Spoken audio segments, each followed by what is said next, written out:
Hi, this is Joshua Perline, and welcome to my final project for Music 158A.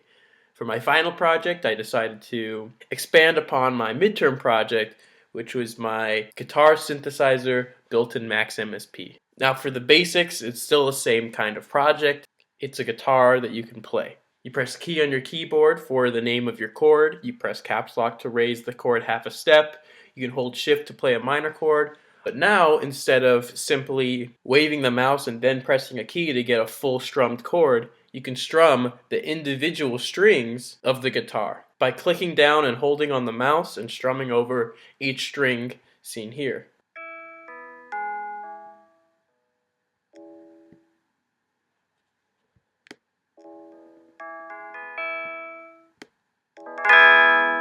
As you can hear, the faster you strum the strings, the louder the sound is. Also, if you strum closer to the bridge of the guitar, you get a more tinny, brighter sound, and if you strum closer to the neck of the guitar, you get a more subdued, rounder sound.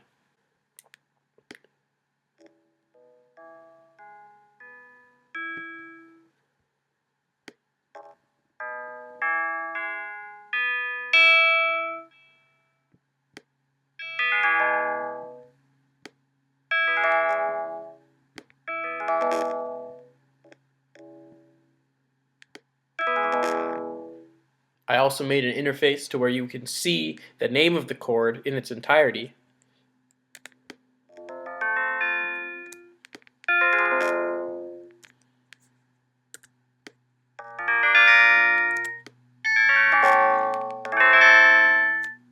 So now let's take a look under the hood. So for the most part, if you saw my midterm project, it's a lot of the same stuff. But the big difference is the input is now based on the mouse instead of the keyboard. Also, I added this string dynamics feature in which the modulation or the timbre of the sound is determined based on how high you hit the strings. And the amplitude or loudness is based on how hard you strike the strings. So for that, I use the delta horizontal variable, which is the speed of the horizontal movement of the mouse. Furthermore, I created this function which roots out the name of the chord which you are about to play. And finally, I made sure that only clicks above a certain vertical axis line would be registered by the program.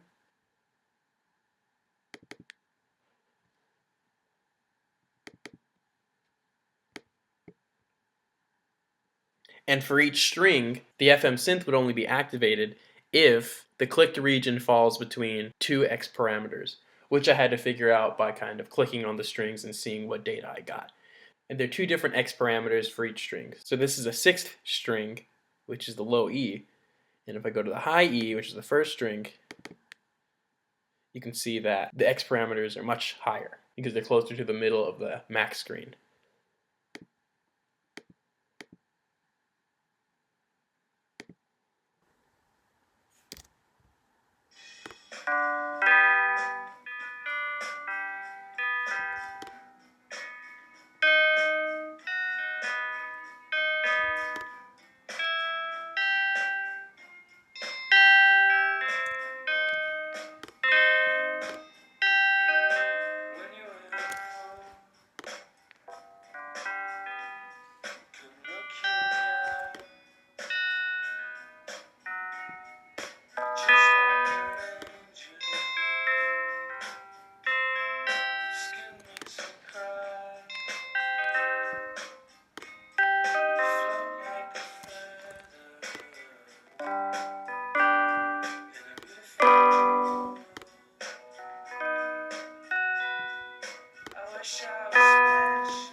And there we go. This was my final project for Music 158A. I'm Joshua Perline, and thanks for taking the time for watching my video. Thank you.